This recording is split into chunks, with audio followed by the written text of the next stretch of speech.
안녕하세요. 법무법인 훈민 민성호 변호사입니다.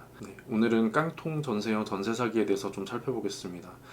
다들 아시겠지만 속칭 빌라왕 사건들에 대한 보도가 많이 있었죠. 최근에 1심 판결이 선고된 게 있어서 저희가 그 판결문을 입수를 했습니다.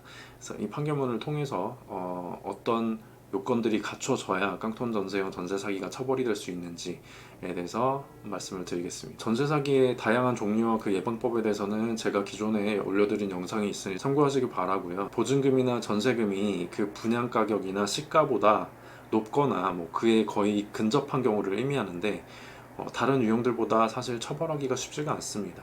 그 이유는 사기죄가 성립하기 위해서는 우선 기망행위가 인정이 돼야 되는데, 속이는 행위가 있어야 되는데, 단순히 보증금이나 전세금이 시가에 근접했다, 아니면 넘었다, 시가를 넘었다, 이것만으로는 기망행위라고 보지 않기 때문이죠.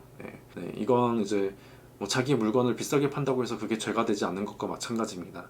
그렇기 때문에 전세 사기로 처벌하기 위해서는 기타 이게 기망행위가 될 수 있는 다른 사실들을 밝혀내야 되는데, 임차인의 입장에서 그런 것들을 밝혀내기가 쉽지가 않기 때문입니다.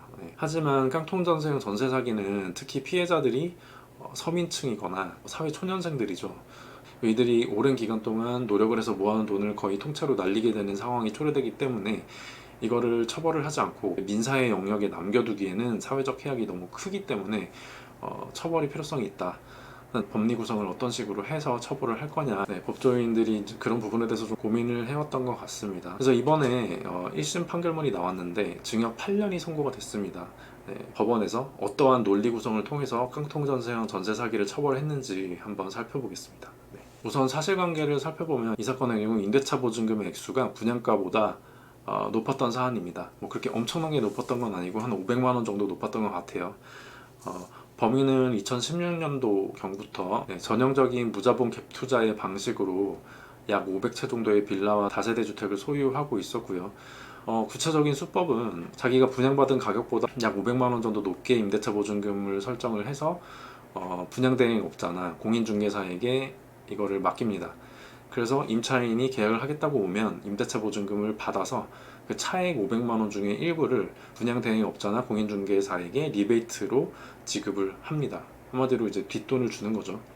이런 방식으로 범인은 거의 500채에 가까운 빌라를 소유하고 있었고, 이번에 기소된 건 그 중에 일부로 약 40명이 넘는 피해자들로부터 80억이 넘는 임대차 보증을 편취해왔다고 기소된 사안입니다. 이 사안에서 법원은 유죄를 선고하면서 그 이유를 다음과 같이 들었습니다.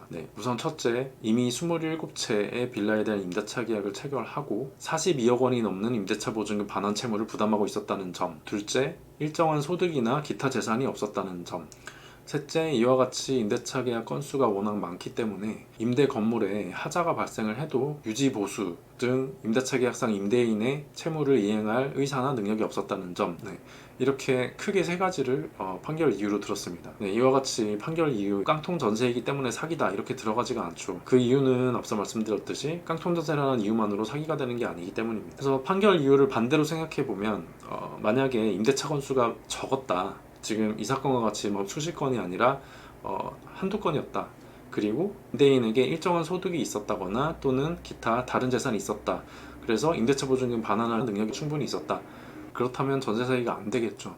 그리고 또 임대차 계약 건수가 많았더라도 관리인을 따로 두었다거나 관리 업체를 선정을 해뒀다 이래가지고 임대 물건을 관리할 능력이나 의사가 있었다, 그러면은 전세 사기가 되지 않을 수가 있다는 겁니다. 그래서 이 사건에서 법원은 아까 말씀드린 그런 점들을 이유로 사기죄의 유죄를 선고하면서 양형에 관해서는 피해자들이 서민층과 사회 초년생이다, 그리고 범행 횟수나 편취 금액이 많다, 이런 점들을 고려해서 징역 8년의 실형을 선고했습니다. 그래서 오늘 살펴본 내용을 정리를 하면 깡통 전세라고 해서 바로 전세 사기가 되는 게 아니다, 다른 부가적인 사정들이 있어야지 전세 사기가 되는 거다. 그래서 충분한 법적 검토 없이 단순히 이건 깡통 전세다라는 점만 가지고 섣불리 고소를 하시면 불송치나 불기소 처분이 내려질 수 있고, 그렇게 되면 오히려 피해 회복이 더 어려워질 수도 있겠죠. 그렇기 때문에 고소를 고려하고 계신다면 법률 검토를 좀 받으셔서 이게 과연 전세 사기로 기소가 될 수 있는 사건인지 확인을 하시고 고소를 하시는 게 안전하겠습니다. 또 반대로 임대인인데 내가 전세 사기를 고소를 당했다, 그러면 이게 과연 사기가 되는 건지 한번 따져보시고 그에 따라 적절한 방어 전략을 수립하셔야 되겠죠. 네, 이상 깡통 전세형 전세 사기에 대해서 말씀을 드렸고요. 도움이 되셨기를 바라겠습니다. 네, 감사합니다.